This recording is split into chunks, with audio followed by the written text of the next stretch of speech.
Furor was a Furor-class destroyer of the Spanish Navy that fought at the Battle of Santiago de Cuba during the Spanish-American War. Technical characteristics: Furor was built in the United Kingdom by Thomson. Her keel was laid on the 21st of February 1896, and she was completed on the 21st of November 1896. She had 3 funnels. In the parlance of the day, she was a torpedo boat destroyer, designed to protect larger ships against torpedo boat attack, but also carrying torpedoes with which to attack larger ships herself. Operational history: as tensions between Spain and the United States grew in early 1898, Furor was part of the Spanish Navy's 1st Squadron, commanded by Vice Admiral Pascual Cervera Whitetopit. The squadron was ordered to concentrate at São Vicente in Portugal's Cape Verde Islands. Accordingly, Furor, in company with Cervera's flagship, armored cruiser Infanta Maria Teresa, armored cruiser Cristobal Colon, and destroyers Pluton and Terra, departed Cadiz on 8 April 1898 and arrived at São Vicente on 14 April 1898.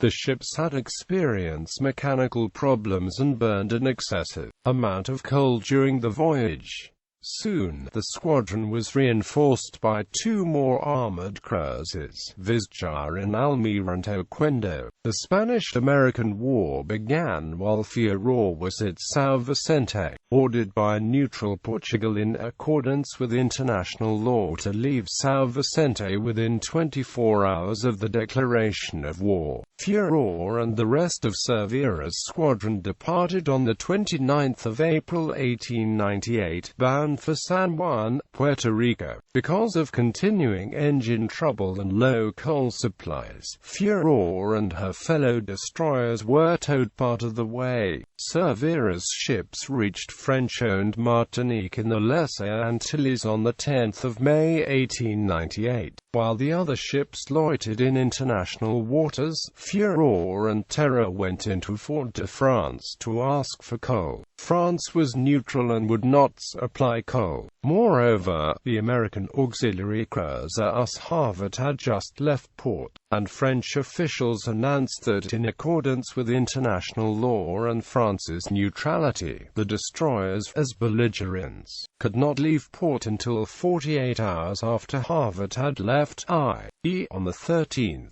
May 1898.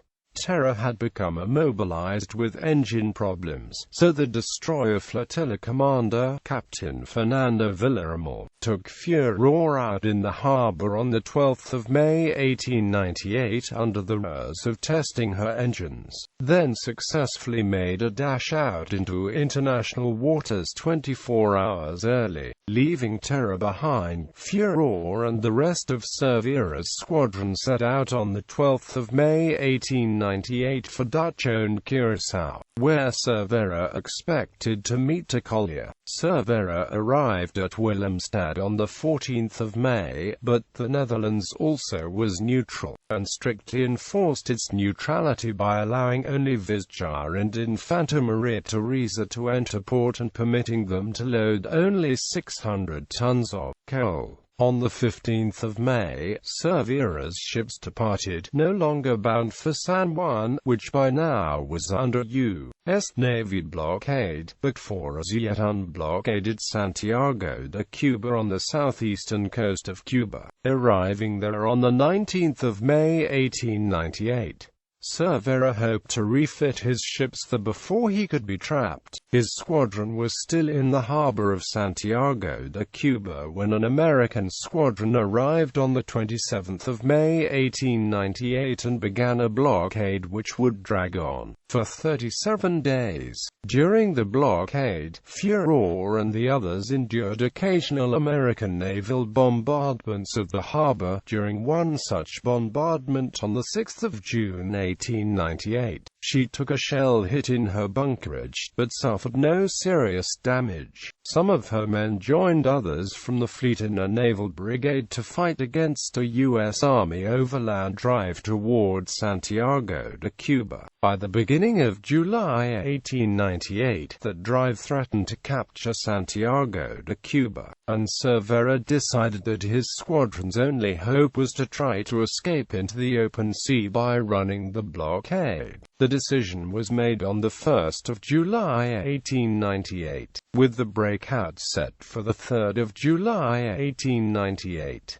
A crew of Furor spent the 2nd of July 1898 returning from Naval Brigade service and preparing for action. Furor was to be the 5th ship in line during the escape, following the 4 armored cruisers and with Pluton behind her, while Infanta Maria Teresa sacrificed herself by attacking the fastest American ship, the armored cruiser US Brooklyn. Furor and the others were to avoid action, put on all the speed they could, and run for the open sea. At about 08:45 hours on the 3rd of July 1898, the Spanish ships got underway. The U.S. squadron sighted the Spanish ships in the channel at about 09:35, and a Battle of Santiago de Cuba began, while the 4 armored cruisers turned to starboard to run westward. Furor and Pluton turned inside them and made the run closer to the coast. The blockading American battleships and armored cruisers opened fire on the 2 destroyers as they emerged from the channel, hitting both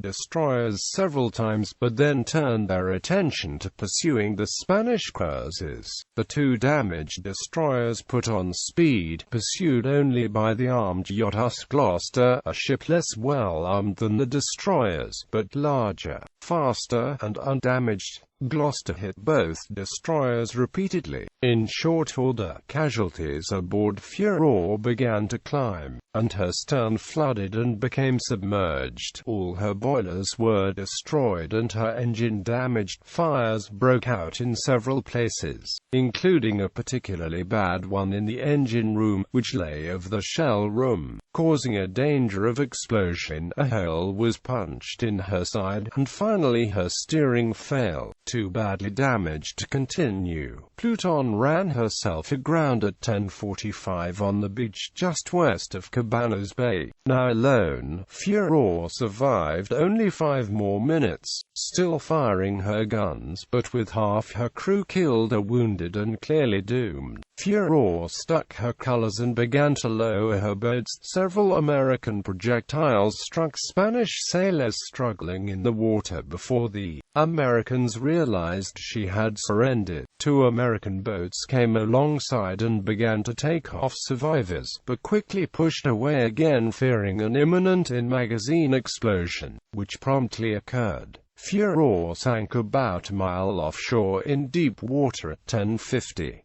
Captain Villarreal died aboard Furor, as did over half of her crew. Those of her crew who got ashore had to beware of Cuban insurgents who began shooting Spanish sailors they found along the shore. Other survivors were recovered by U.S. sailors in small boats.